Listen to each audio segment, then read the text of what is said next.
Hello everybody, कैसे हैं आप सब। ये हमारी इकोनॉमिक सीरीज़ का पहला वीडियो लेक्चर है और आज के इस सेशन में हम बेसिक्स ऑफ इकोनॉमिक्स को समझेंगे। दोस्तों, अगर हम इकोनॉमिक्स एज ए सब्जेक्ट की बात करें तो इसकी काफ़ी सारी डेफिनेशंस है। अगर हम मोस्ट एक्सेप्टेड या वाइडली एक्सेप्टेड डेफिनेशन की बात करें तो it is a branch of social science which is concerned with the production, distribution and consumption of the goods and services. अब इसका मतलब क्या होता है दोस्तों? अगर हम प्रोडक्शन की बात करें तो ये बेसिकली रिलेटेड है to the generation of goods. हम गुड्स को कैसे जनरेट करते हैं, हम गुड्स को कैसे प्रोड्यूस करते हैं ताकि हम उन गुड्स को मार्केट में जो है सप्लाई कर पाए। उसके बाद डिस्ट्रीब्यूशन होता है। जब प्रोडक्शन ऑफ गुड्स कंप्लीट होता है फिर हम उन गुड्स को जो है मार्केट में डिस्ट्रीब्यूट करते हैं, मार्केट तक पहुंचाते हैं, मार्केट प्लेसेस तक अवेलेबल कराते हैं ताकि जो लोग होते हैं वो वहाँ से खरीद सकते हैं इन गुड्स को। And lastly consumption. कंजप्शन होता है कि हम इन गुड्स को कैसे कंज्यूम करते हैं, कितने सारे गुड्स को कंज्यूम करते हैं, किन किन गुड्स को कंज्यूम करते हैं, ये इससे रिलेटेड होता है। अब गुड्स एंड सर्विसेज, गुड्स तो हमें समझ आता है कि गुड्स वो चीज़ होते हैं जिसकी फिजिकल अपीयरेंस होती है और जिसकी रेलेवेंस होती है हमारी यूटिलिटी से। और यूटिलिटी क्या होता है? यूटिलिटी एक काइंड ऑफ सेटिस्फेक्शन होता है। अगर हम कोई चीज़ खाते हैं, फॉर एग्जांपल अगर हमें भूख लगती है तो हम कोई प्लेट ऑफ राइस खाते हैं। जब हम प्लेट ऑफ राइस खाते हैं उसके बाद हमें हमारी जो भूख है, हमारा जो एपेटाइट है वो बढ़ जाता है, हमें भूख नहीं लगती है। तो वहाँ से हमें एक सेटिस्फेक्शन मिलती है, तो उस चीज़ को हम यूटिलिटी कहते हैं। तो गुड्स वो चीज़ें होती है जिनकी फिजिकल अपीयरेंस होती है और जिससे हमें यूटिलिटी मिलती है। ठीक है। उसके बाद सर्विसेज क्या होता है? देखो, सर्विसेज भी एक टाइप ऑफ इकोनॉमिक एक्टिविटी होती है। कैसे? देखें, अगर कोई लेबर होता है वो किसी फर्म में या किसी फैक्ट्री में काम करता है, तो वो दिन भर वहाँ पर काम करता है। उसके बाद उसको after end of the day उसको सैलरी मिलती है, उसको वेजेस मिलते हैं। तो बेसिकली वो जो वहाँ पे काम करता है वो कोई गुड्स नहीं सेल कर रहा होता है, वो कोई चीज़ नहीं वहाँ पे बेच रहा होता है, वो जो है अपनी सर्विसेज वहाँ पे दे रहा है। और इस चीज़ को भी इकोनॉमिक एक्टिविटीज़ में इन्वॉल्व किया जाता है। और उस सर्विस पे उसको जब वो उसका दिन ख़त्म होता है उसको वेजेस मिलती हैं। तो बेसिकली जो इकोनॉमिक्स है उसमें production, distribution, consumption of goods and services दोनों होते हैं। फॉर एग्जांपल अगर हमारी डे टू डे लाइफ में फॉर एग्जांपल हम कोई जियो की सिम इस्तेमाल करते हैं या किसी भी एयरटेल वगैरह वगैरह की सिम इस्तेमाल करते हैं, हम इनकी सर्विसेज को यूज़ करते हैं, हम इनकी सर्विसेज के कस्टमर्स हैं, हम कंज्यूम करते हैं। It is related to the consumption of services. हम इनकी सर्विसेज कंज्यूम करते हैं और ये जो हमारी सर्विस ये डिस्ट्रीब्यूट हम तक सप्लाई करते हैं अपनी सर्विसेज, और हम इनकी सर्विसेज को जो है कंज्यूम करते हैं। तो वाइडली जो इकोनॉमिक्स है ये एक ब्रांच है सोशल साइंसेज का जो कि कंसर्न्ड होता है with the production, distribution and consumption of goods and services. यहाँ पर गुड्स और सर्विसेज प्रोड्यूस भी होती है, डिस्ट्रीब्यूट भी होती है, सप्लाई भी होती है और कंज्यूम भी होती है। इस सारे साइकिल को जो है को इकोनॉमिक एक्टिविटीज़ कहते हैं, जो कि वेरीली जो रिलेटेड होते हैं वो है economics as a whole subject से। चलें आगे बढ़ते हैं। It helps individual, businesses and nations to properly allocate resources and to do its optimum utilization. अब इस चीज़ का मतलब क्या होता है? इकोनॉमिक्स इतना ब्रॉड भी कंसेप्ट है, इकोनॉमिक्स छोटा भी कंसेप्ट है। देखो, कंसेप्ट छोटा नहीं है, इकोनॉमिक्स छोटी सी छोटी चीज़ों में भी इस्तेमाल होता है। इकोनॉमिक्स एज ए कंसेप्ट छोटी सी छोटी चीज़ों में भी इस्तेमाल होता है और बड़ी सी बड़ी चीज़ों में भी इस्तेमाल होता है। फॉर एग्जांपल अगर कोई एक इंडिविजुअल छोटा सा अपना बिजनेस करता है तो यहाँ अपना घर चलाता है, वहाँ पर भी इकोनॉमिक्स इन्वॉल्व होता है। अगर हम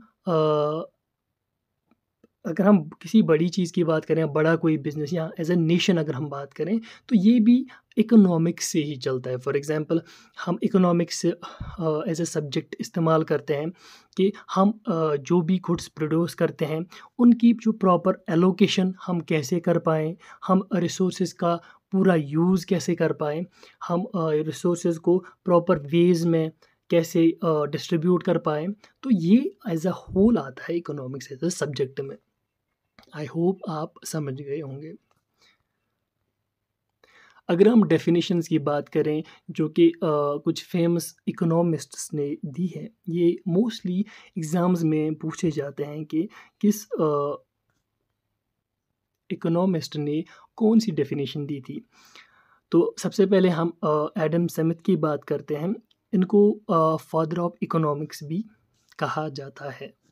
तो उन्होंने अपनी एक बुक में जिसका नाम था an inquiry into nature and causes of wealth of nations, उस बुक में उन्होंने इकोनॉमिक्स को डिफाइन किया है as a science of wealth. उन्होंने अपनी इस बुक में जो इकोनॉमिक्स को डिफाइन किया है वो क्या है, as a science of wealth. इसको समझाने की ज़रूरत नहीं है, आई होप आप समझ गए होंगे। चलें आगे बढ़ते हैं। उसके बाद अगर हम एल्फ्रेड मार्शल की बात करें तो उन्होंने उनको एक पॉइनियर भी कहा जाता है न्यू क्लासिकल एरा का। तो उन्होंने अपनी एक बुक जिसका नाम था प्रिंसिपल ऑफ इकोनॉमिक्स, तो उसमें उन्होंने इकोनॉमिक्स को डिफाइन किया है the study of man in the ordinary business of life representing welfare. आपको ये याद रखने होते हैं। देखो, अगर आपको क्वेश्चन आएगा एग्ज़ाम में, आपको बताना है कि जो वेलफेयर रिप्रेजेंटेशन या वेलफेयर जो टर्म है ये किस इकोनॉमिस्ट ने दी थी। तो फिर आपको ऑप्शंस में डिफरेंट इकोनॉमिस्ट्स का नाम दिया जाता है, तो आपको वहाँ पे सिलेक्ट करना पड़ता है कि किसने कौन सी टर्म दी थी इकोनॉमिक्स से रिलेटेड। सिमिलरली उसके बाद लियोनेल रॉबिन्स ने अपनी बुक में जिसका नाम था an essay on nature and significance of economic science, उन्होंने जो इकोनॉमिक्स की डेफिनेशन दी थी वो उन्होंने एक टर्म दी थी, वहाँ पे स्कैरसिटी उन्होंने इस्तेमाल किया था। तो उसके बाद अगर हम सैमुअलसन की बात करें तो उन्होंने अपनी बुक एन इंट्रोडक्टरी एनालिसिस में इकोनॉमिक्स को डिफाइन किया है एज अ ग्रोथ।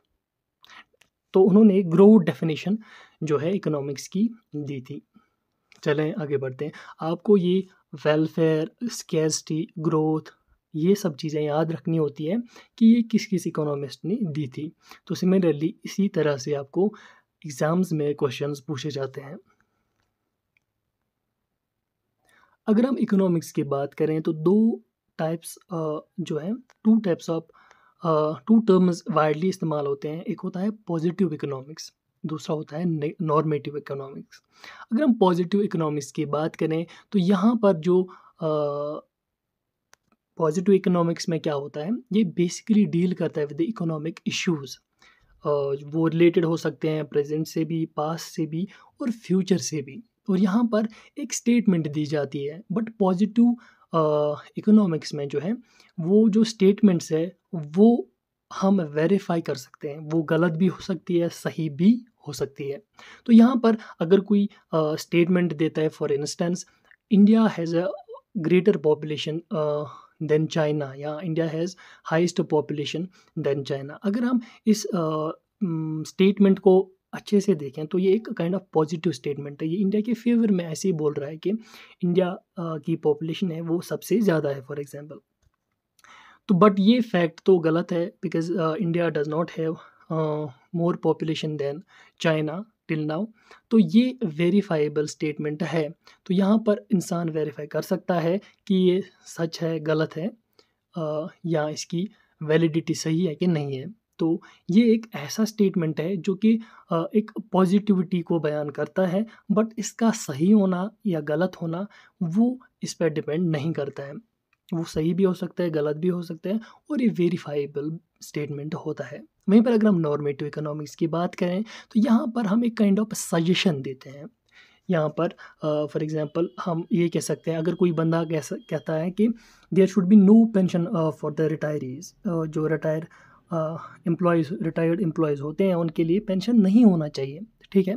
तो ये एक सजेशन है, ठीक है। इसको हम वेरीफाई नहीं कर सकते। देखो, उन्होंने कहा कि नहीं होना चाहिए, इसको हम वेरीफाई कर ही नहीं सकते। तो यहाँ पर जो स्टेटमेंट्स हैं उनको वेरीफाई नहीं किया जाता है, और ये सजेशन है, ज़रूरी नहीं है कि इनको माना जाए या ये सजेशन सही हो या इसका पॉजिटिव इम्पैक्ट हो।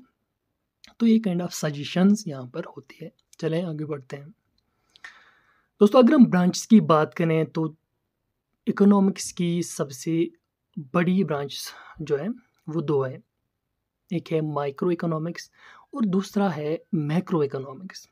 तो सबसे पहले हम माइक्रो इकोनॉमिक्स यहाँ पर पढ़ते हैं। अगर हम माइक्रो इकोनॉमिक्स की बात करें, it is the study of individuals, households and firms behavior in decision making and allocation of resources. It links between price, supply and demand. देखो यहाँ पर जो माइक्रो इकोनॉमिक्स होता है वो हम वर्ड से भी इस्तेमाल कर सकते हैं, जिसके मतलब जिसका एरिया जो है वो वाइड नहीं होता है, सबसे बड़ा नहीं होता है। फॉर एग्जांपल अगर हम मैक्रो इकोनॉमिक्स की बात करें तो वो वर्ड से ही हमें पता चलता है कि it has the wide area, ठीक है। जब हम माइक्रो इकोनॉमिक्स की बात करें तो ये रिस्ट्रिक्टेड हो सकता है। फॉर एग्जांपल एक हाउस होल्ड में भी, हाउस होल्ड तक भी माइक्रो इकोनॉमिक्स रिस्ट्रिक्टेड हो सकता है। अगर हम किसी बिजनेस यूनिट की बात करें या फर्म की बात करें या मार्केट की बात करें तो वहाँ तक भी माइक्रो इकोनॉमिक्स जो है वो वाइडली इस्तेमाल की जाती है। अगर हम माइक्रो इकोनॉमिक्स की बात करें तो यहाँ पर प्राइस, सप्लाई और डिमांड जो है बेसिकली इनका बहुत यूज़ होता है, इस पर ही डिपेंडेंट होती है माइक्रो इकोनॉमिक्स। तो सबसे पहले हम इस्तेमाल करते हैं मेजरली माइक्रो इकोनॉमिक्स में प्राइस टर्म। जो प्राइस होता है वो एक इम्पोर्टेंट रोल प्ले करता है in the supply and the demand of A product. अगर हम किसी चीज़ का प्राइस देखें, अगर उस चीज़ का प्राइस जो है वो बहुत ज़्यादा हाई होगा तो जो लोग हैं वो उस चीज़ को कम खरीदेंगे। तो इस चीज़ से प्राइस, अगर किसी चीज़ का हाई प्राइस होगा तो उसकी डिमांड जो है, अगर प्राइस हाई होगा तो उसकी डिमांड जो है वो कम होगी, लोग कम खरीदेंगे उसको। सिमिलरली अगर किसी चीज़ का इसका वाइस वर्सा होगा, प्राइस अगर नीचे होगा किसी प्रोडक्ट का, किसी गुड का, तो इसकी डिमांड जो है वो हाई होगी। बेसिकली लॉ ऑफ डिमांड भी यही कहता है कि जब आप प्राइस को बढ़ाओगे तो उसकी डिमांड घट जाएगी।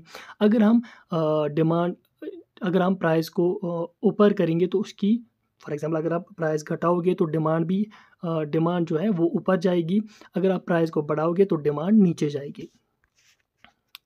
तो सिमिलरली अगर हम यहाँ इस सेंस में देखें तो प्राइस मैकेनिज्म जो है, प्राइस जो है वो इम्पोर्टेंट फैक्टर यहाँ पर प्ले करता है, इम्पोर्टेंट रोल जो है यहाँ पर प्ले करता है। वहीं पर अगर हम डिमांड देखें तो डिमांड क्या होता है? डिमांड बेसिकली ये होता है कि लोग कितना एक गुड को परचेज करते हैं। एक मार्केट में एक गुड की डिमांड कितनी है, लोग किस इंस्टेंस तक, किस हद तक इस गुड को खरीदते हैं, किस रेट तक इस गुड को खरीदते हैं, तो वो डिटरमाइन करता है उस गुड की डिमांड को।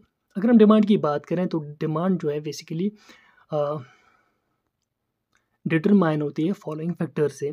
सबसे पहला होता है price of goods and services. अगर हम गुड की बात करें या सर्विस की बात करें, दोनों की डिमांड होती है। फॉर एग्जांपल अगर हम मैंने आपको अभी नेटवर्क की example the, for example Jio SIM या एयरटेल सिम। अगर आपको जो है एयरटेल में कम पैसों में अच्छी सर्विस मिलती है तो आप ऑब्वियसली उसकी तरफ जाएंगे। वहीं पर अगर आपको जो है वहाँ पर ज़्यादा पैसों की सर्विसेज मिलती है या आपको ज़्यादा पे करना पड़ता है, वो सर्विस भी उतनी अच्छी नहीं है, तो आप जाहिर सी बात है आप उसकी सर्विस जो है इस्तेमाल नहीं करेंगे, उसकी जो डिमांड है वो कम होगी। तो सबसे पहला फैक्टर जो है price of goods and services, तो वो होता है सर्विस। इसी तरह से गुड्स की भी बात है। अगर आप कोई बुक लेने जाते हैं, अगर आप कोई लैपटॉप लेने जाते हैं, तो एक लैपटॉप की का जो प्राइस है वो 40-50,000 होगा, तो आप उसकी तरफ नहीं जाएंगे। आप सोचेंगे कि मैं मोबाइल ही लूँगा तो वो तो 20,000 तक पड़ेगा, तो जो लैपटॉप की डिमांड है वो कम होगी। वहीं पर अगर आप लैपटॉप की प्राइस 15,000 रखोगे और मोबाइल का प्राइस 20,000 होगा, तो लोग ज़्यादा से ज़्यादा लैपटॉप की तरफ जाएंगे, क्योंकि इसका जो प्राइस है वो कम है, वो अफोर्डेबल कॉस्ट होता है। तो सबसे पहला डिमांड का फैक्टर जो होता है वो है price of goods and services. दूसरा होता है price of other goods and services, alternatives and contingents. देखो अल्टरनेटिव्स या कॉन्टीजेंट्स क्या होते हैं। देखो अगर फॉर एग्जांपल मुझे लैपटॉप लेना है दो वैरायटीज़ है। फॉर एग्जांपल एक है एचपी का लैपटॉप और एक है डेल का लैपटॉप। फॉर एग्जांपल अगर मुझे एचपी का सिमिलर स्पेसिफिकेशन वाला एक स्पेसिफिक पर्टिकुलर स्पेसिफिकेशन वाला लैपटॉप मिल जाता है 40,000 का, वहीं पर अगर हमें डेल का भी लैपटॉप मिल जाता है विद सिमिलर स्पेसिफिकेशंस, मुझे वो 35,000 का मिल जाता है। तो ऑब्वियसली ये एक अल्टरनेटिव बन जाता है मुझे एचपी से डेल की तरफ शिफ्ट जाने का, क्योंकि मुझे जो है स्पेसिफिकेशन जो है सेम मिलती है और मुझे 5,000 वहाँ यहाँ पर कम पे करने पड़ते हैं। तो ये एक अल्टरनेटिव्स होता है। तो डिमांड, एक प्रोडक्ट की डिमांड जो है वो जो है अल्टरनेटिव से भी डिटरमाइन होती है, क्योंकि अगर किसी प्रोडक्ट की के जो अल्टरनेटिव्स बहुत है आगे मार्केट में, तो उसकी डिमांड उतनी ज़्यादा नहीं है अगर उसका प्राइस हाई है। तो सिमिलरली जो डिमांड और कॉन्टेजेंटस है या एक गुड्स या सर्विसेज की, तो ये भी एक फैक्टर बन जाता है डिमांड में। वहीं पर एमोलमेंट्स जो है वो भी एक फैक्टर बन जाता है। और एमोलमेंट्स बेसिकली सैलरी से रिलेटेड होता है, फॉर एग्जांपल प्रॉफिट से रिलेटेड होता है। अगर आप कोई सर्विस इस्तेमाल करते हो, फॉर एग्जांपल बैंकिंग की सर्विस इस्तेमाल करते हो, आपको कितना प्रॉफिट मिलता है वहाँ पे या कितनी सैलरी मिलती है वहाँ पे, तो इस चीज़ से भी डिमांड डिटरमाइन होती है। देखो उसके बाद टेस्ट्स एंड प्रोक्लिविटी। देखो अगर आप कोई जो है कोई ड्रिंक्स लेते हो, फॉर एग्जांपल जूसेस लेते हो, कोई भी किसी भी कंपनी का जूस के जूसेस लेते हो, अगर एक दो वैरायटीज़ वहाँ पर हैं, किसी आपको फॉर एग्जांपल माज़ा और स्लाइस होता है, अगर आपको स्लाइस में उतना अच्छा टेस्ट नहीं आता है तो, और माज़ा भी उसी अल्टरनेट कीमत पर मिलती है आपको, आपको स्लाइस में अच्छा टेस्ट नहीं आता तो आप शिफ्ट हो जाएंगे माज़ा की तरफ। तो उस चीज़ से भी उस टेस्ट से भी जो है डिमांड पर इफ़ेक्ट पड़ता है। उसके बाद एक्सपेक्टेशन से भी डिमांड में इफेक्ट पड़ता है। फॉर एग्जांपल आप जियो वालों से एक्सपेक्ट करते हो कि वो उनका जो प्राइस है वो एयरटेल से कम ही वो रखें उनके रिचार्ज का, फॉर एग्जांपल। तो अगर जियो ने उसका जो रिचार्ज है वो बढ़ा दिया तो आपकी एक्सपेक्टेशन उतनी थी ही नहीं, तो आप जो है आप शिफ्ट हो जाएंगे एयरटेल की तरफ। आप तो कहते थे कि हमने जियो सिम सेपरेटली ली थी, हमें पता था ये इसका जो रिचार्ज का प्राइस है वो ज़्यादा ऊपर नहीं जाएगा, तो ये तो अब ज़्यादा ही ऊपर जा रहा है, तो हम इससे अच्छा है कि दूसरे किसी ऑपरेटर पे शिफ्ट हो जाएँ। तो एक्सपेक्टेशन से भी जो है डिटरमाइन होती है डिमांड। वहीं पर अगर हम डिमांड का ये ग्राफ देखें तो वो कुछ इस तरह से बन जाता है। जैसे ही हम देखो इस प्राइस पॉइंट पे देखो डिमांड इतनी है, ये है क्वांटिटी डिमांडेड 1 यहाँ पर और प्राइस 1, ठीक है। जब हम यहाँ पर इतना प्राइस था तो ये इतनी क्वांटिटी हमें मिलती है, ठीक है, इतनी क्वांटिटी हमें मिलती थी। जब हमने इसका प्राइस जो है वो बढ़ा दिया,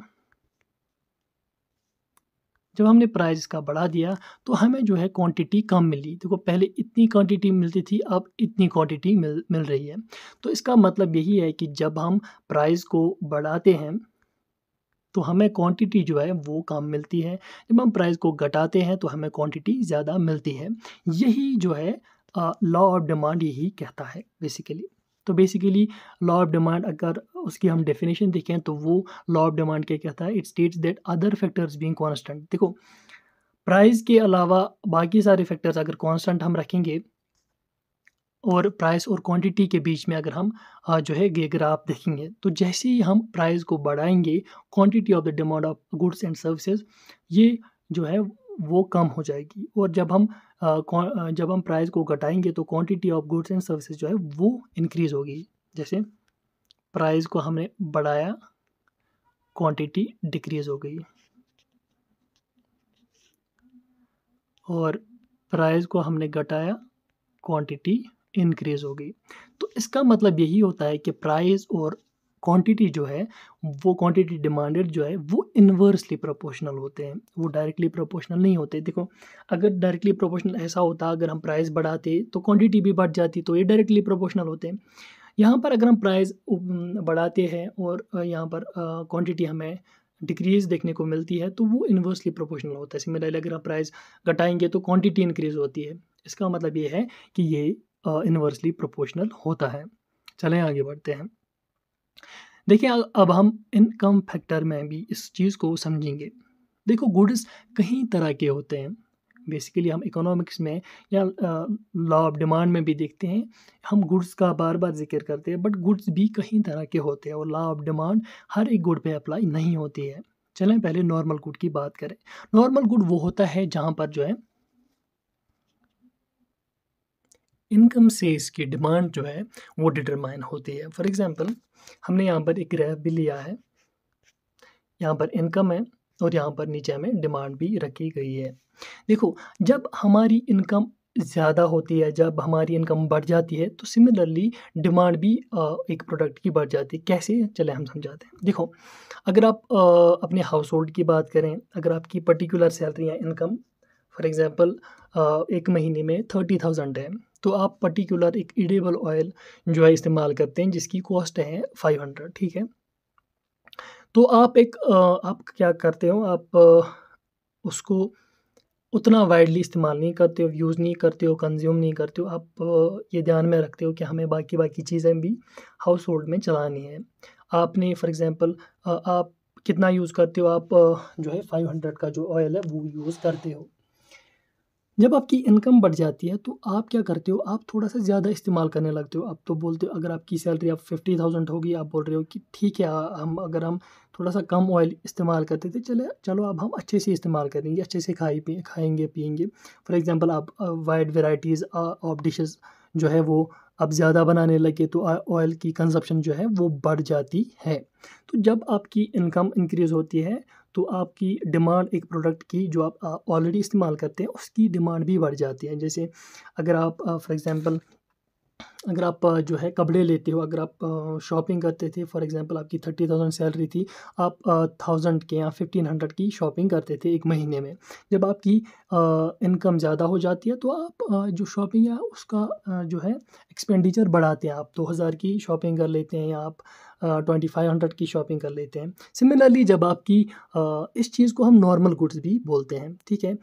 जब आप जो आप इस्तेमाल करते हैं, अगर आपकी इनकम ज़्यादा होती है तो आप उस उन गुड्स को इस्तेमाल करना छोड़ नहीं देते हैं, ठीक है? उनको हम नॉर्मल गुड्स कहते हैं। और जब आपकी इनकम कम होती है, फॉर एग्ज़ाम्पल अभी तक आपकी 30,000 इनकम थी, अब 20,000 आपकी इनकम है, तो आप क्या करेंगे? अगर आप 500 का ऑयल इस्तेमाल कर रहे थे, तो अब आप जो है आप 400 का ही ऑयल इस्तेमाल करेंगे। अगर आप 1500 की शॉपिंग कर रहे थे, तो अब आप 1000 की शॉपिंग करेंगे। आप हर एक चीज़ में कुछ-कुछ चीज़ें जो है बचाने की कोशिश करेंगे। तो उनको हम जो है नॉर्मल गुड्स कहते हैं और इनकम फैक्टर इस तरह से यहाँ पर काम करता है। तो ये इसका यहाँ पर ग्राफ दिया गया है। वहीं पर अगर हम इन्फीरियर गुड्स की बात करें तो इन्फीरियर गुड्स वो गुड्स होते हैं जो कि एक सस्ती चीज़ें होती हैं। फॉर एग्ज़ाम्पल जब आपकी इनकम कम होती है तो आप क्या करते हो, आप सस्ती चीज़ें प्रेफ़र करते हो। फॉर एग्ज़ाम्पल आप लोकल मार्केट से चीज़ें लाते हो, आप लोकल मार्केट से कपड़े लाते हो, ठीक है? जब आपकी इनकम बढ़ जाती है आप मतलब अगर नॉर्मल गुड्स की बात करें, अगर आपकी इनकम बढ़ जाती है तो आप ज़्यादा इस्तेमाल करते हो वही चीज़ें। बट इन्फीरियर गुड्स में जो है नेगेटिव इफ़ेक्ट रहता है इसका। फॉर एग्ज़ाम्पल जब आपकी इनकम बढ़ जाती है, आप लोकल मार्केट से लेकर आप मतलब सुपीरियर मार्केट में शिफ्ट होते हो। अगर आप 500 की टी-शर्ट पहनते थे, आप उसको बोलोगे नहीं, ये वाली टी-शर्ट मैं नहीं, एक पर्टिकुलर छोटा-सा ब्रांड कोई होगा। आप 500 की टी-शर्ट पहनते थे, अब जब इनकी आपकी इनकम जो है वो इंक्रीज़ हो गई, आप उस ब्रांड को इस्तेमाल करना छोड़ देते हैं। आप बोलते हो कि नहीं, ये सस्ती शर्ट है, अब मैं किसी अच्छे ब्रांड का जो है उसके कपड़े लूँगा या उसकी शर्ट्स लूँगा। तो आप जो अर्लियर जो इस्तेमाल आप गुड कर रहे थे, आप उसको छोड़ देते हो जब आपकी इनकम इंक्रीज़ होती है। उसको हम इन्फीरियर गुड्स कहते हैं, ठीक है?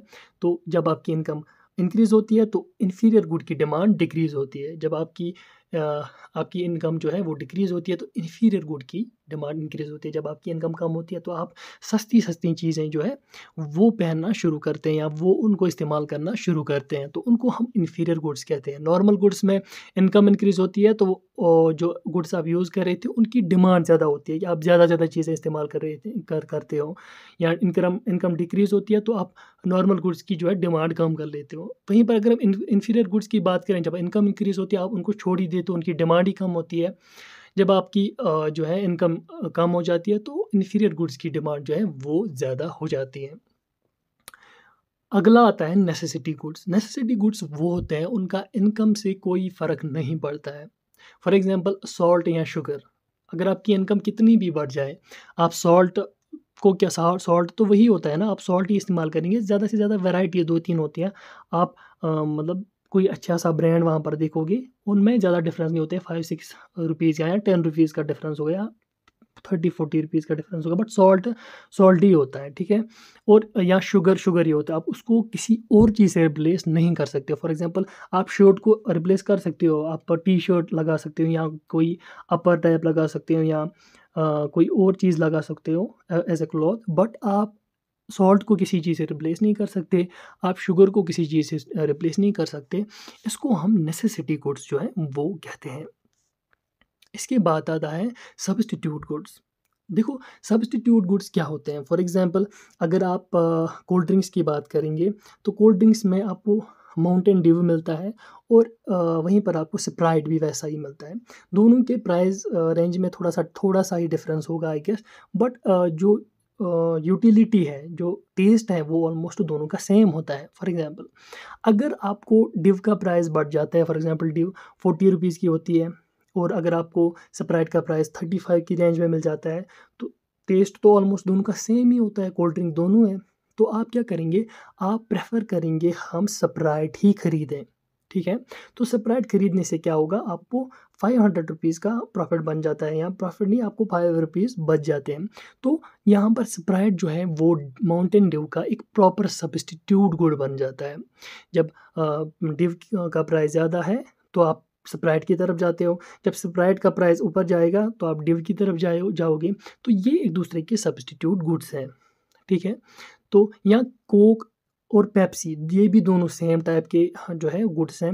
अगर एक का प्राइस ऊपर जाएगा तो पेप्सी जो है वो वहाँ पर लोग जो है उसको ख़रीदना शुरू करेंगे।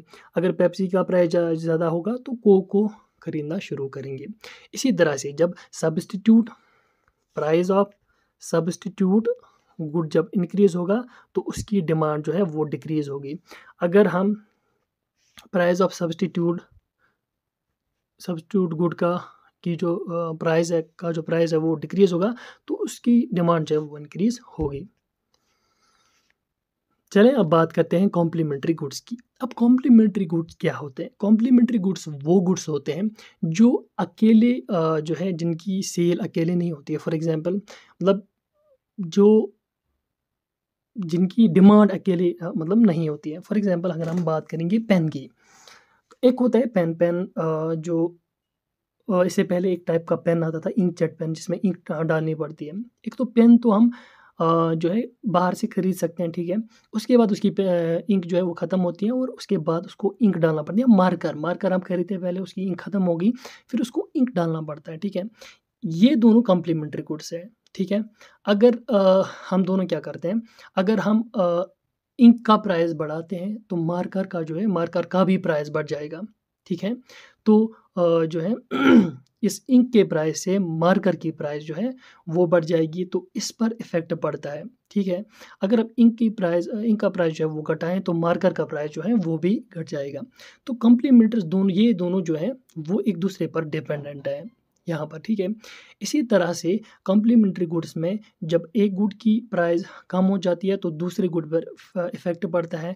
अगर दूसरे गुड में प्राइस अप डाउन होगा तो इस पहले वाले गुड में इफ़ेक्ट पड़ता है। अगर हम कॉम्प्लीमेंट्री गुड्स की और एक एग्जांपल दें, जैसे अगर हम टी की बात करें तो उसमें मिल्क भी आता है, उसमें जो है टी भी डालना पड़ता है या उसमें वाटर भी डालना पड़ता है, उसमें शुगर भी डालना पड़ता है। तो ये भी एक कॉम्प्लीमेंट्री गुड कहलाता है। चलें अब हम कुछ एक्सेप्शंस देखते हैं जो लॉ ऑफ डिमांड की एक्सेप्शंस है। अगर हम लॉ ऑफ डिमांड को देखें तो वहाँ पर हमने पढ़ा कि जब हम प्राइस पर पॉइंट को इंक्रीज़ करते हैं तो उसकी डिमांड जो है वो घट जाती है और जब हम प्राइस को डिक्रीज़ करते हैं तो उसकी डिमांड जो है वो इंक्रीज़ होती है। वहाँ पर हमें इन्वर्स रिलेशनशिप दिखाया गया, मगर यहाँ पर हम कुछ एक्सेप्शंस पढ़ेंगे लॉ ऑफ डिमांड की, जहाँ पर हम जो है जहाँ पर ये चीज़ें जो है, ये गुड्स जो है वो लॉ ऑफ डिमांड फॉलो नहीं करती है। तो सबसे पहले हम वेबलन गुड्स के बारे में पढ़ेंगे। तो वेबलन गुड्स में क्या होता है, जब वेबलन गुड्स में प्राइस इंक्रीज़ होता है तो डिमांड और यूटिलिटी लोगों की वो बढ़ जाती है। फॉर एग्ज़ाम्पल हम बात करेंगे गोल्ड की या डायमंड की। जब हमें पता है कि डायमंड का जो प्राइस है वो बहुत ज़्यादा है, ठीक है, तभी लोग उसको खरीदते हैं, उसको एज ए ज्वेलरी जो है वो इस्तेमाल करते हैं। अगर हम गोल्ड की बात करें, हमें पता है गोल्ड की प्राइस बहुत ज़्यादा है और लोग उसको इसी की चीज़ की वजह से खरीदते हैं, इसी चीज़ की वजह से उसको एक ऑर्नामेंटल जो है गुड की तरह इस्तेमाल करते हैं।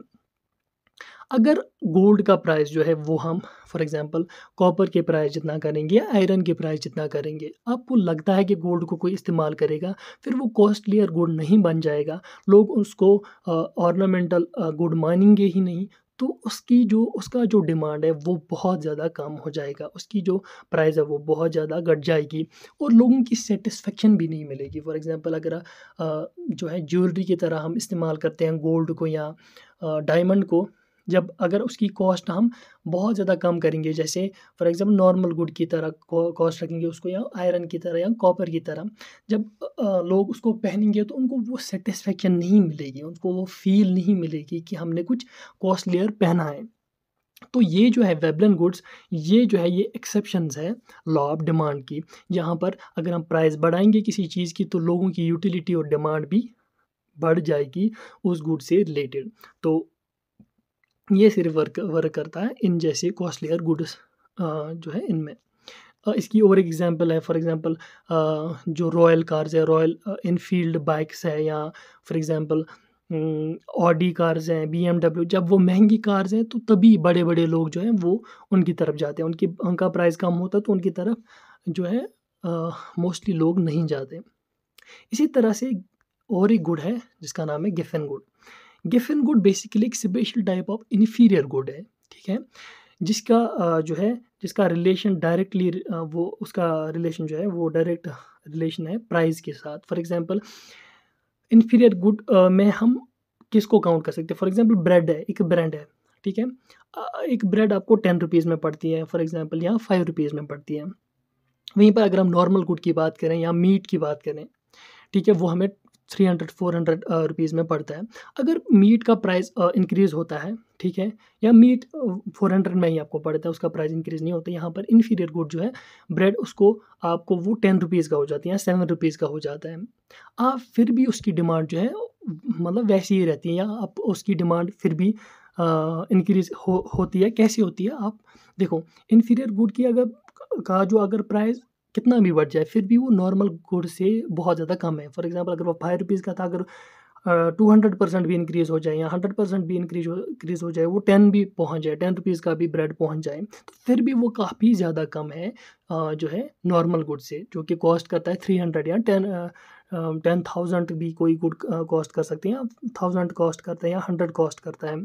तो आप क्या करते हो, जो सेटिस्फेक्शन या जो यूटिलिटी आप जो है एक नॉर्मल गुड से इस्तेमाल करते हैं, वहाँ पर 400 के नॉर्मल गुड से इस्तेमाल करते हैं कोई यूटिलिटी, तो जब उसकी प्राइस बढ़ जाती है, वो नॉर्मल प्राइस पॉइंट पे रहता है और इसकी प्राइस पॉइंट इसका जो प्राइस है वो भी बढ़ जाता है, वो 10 रुपीज़ हो जाता है, 20 रुपीज़ हो जाता है, फिर भी आप इसी को प्रेफर करेंगे, उसको प्रेफर नहीं करेंगे, नॉर्मल गुड को प्रेफर नहीं करेंगे, इन्फीरियर गुड को ही प्रेफर करेंगे, क्योंकि उसकी कॉस्ट फिर भी बहुत ज़्यादा कम है और आपको जो है वो एक टाइम का खाना मतलब खाने की सेटिस्फेक्शन दे सकता है, यूटिलिटी दे सकता है। देखो, अगर आप एक डिनर के टाइम अगर आप ब्रेड खाओगे या ब्रेकफास्ट के टाइम अगर आप ब्रेड खाओगे या कोई नॉर्मल गुड यहाँ से होगा, आप नॉर्मल ब्रेड खाकर भी वो काम चला सकते हो, वो अपना जो है ब्रेकफास्ट कंप्लीट कर सकते हो, और सुपीरियर गुड या नॉर्मल गुड खाकर भी आपको वही वाला जो है ब्रेकफास्ट कंप्लीट होगा। तो यूटिलिटी आपको दोनों चीज़ों से मिलेगी।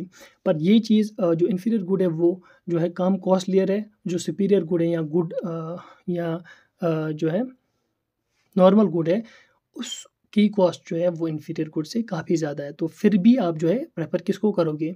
इन्फीरियर गुड को, क्योंकि उसकी कॉस्ट कम है, तो उसकी डिमांड बढ़ जाती है अगर उसकी प्राइस भी बढ़ जाती है, तो उसकी प्राइस इन्वर्सली रिलेशन नहीं होती है प्राइस के साथ। फॉर एग्जांपल जैसे लॉ ऑफ डिमांड में कहते हैं कि प्राइस इंक्रीज़ करने से डिमांड डिक्रीज़ होती है, तो यहाँ पर अगर गिफन गुड्स में प्राइस इंक्रीज़ होती है तो डिमांड भी इंक्रीज़ होती है, उस पर इफेक्ट नहीं पड़ता है। तो ये दोनों जो वेबलन एंड गिफन गुड्स हैं, ये जो है ये एक्सेप्शंस है लॉ ऑफ डिमांड की। चलें अब हम सप्लाई की बात करते हैं। देखिए, सप्लाई बेसिकली जब आप गुड्स को प्रोड्यूस करते हैं, उसके बाद जो अगला स्टेप होता है वो होता है हम उन गुड्स को कैसे सप्लाई कर पाएँ और कहाँ पर सप्लाई कर पाएँ। यूजुअली हम मार्केट प्लेसेस में जो है उन गुड्स को सप्लाई कर पाते हैं और वहाँ पर जो है लोग उन गुड्स को खरीद पाते हैं। बेसिकली ये सप्लाई चेन वर्क करती है from manufacturing unit to the market. From manufacturing अगर आपकी इंडस्ट्री होगी वहाँ से गुड्स को सप्लाई करना टू द मार्केट प्लेसेस। अगर हम इक्विलिब्रियम की बात करें तो इक्विलिब्रियम में प्राइस फैक्टर और क्वांटिटी डिमांड फैक्टर्स दोनों कांस्टेंट रहते हैं। जितना हम प्राइस बढ़ाते हैं यहाँ पर प्राइस मतलब बढ़ता नहीं है, स्टैटिक प्राइस रहता है और जो क्वांटिटी है वो भी स्टैटिक रहती है। इसको हम इक्विलिब्रियम स्टेट कहते हैं। आज के सेशन में फ़िलहाल इतना ही। मिलते हैं अगले सेशन में और उस सेशन में हम मैक्रो इकोनॉमिक्स डिस्कस करेंगे। चले हमें दीजिए इजाज़त। अल्लाह हाफ़िज़।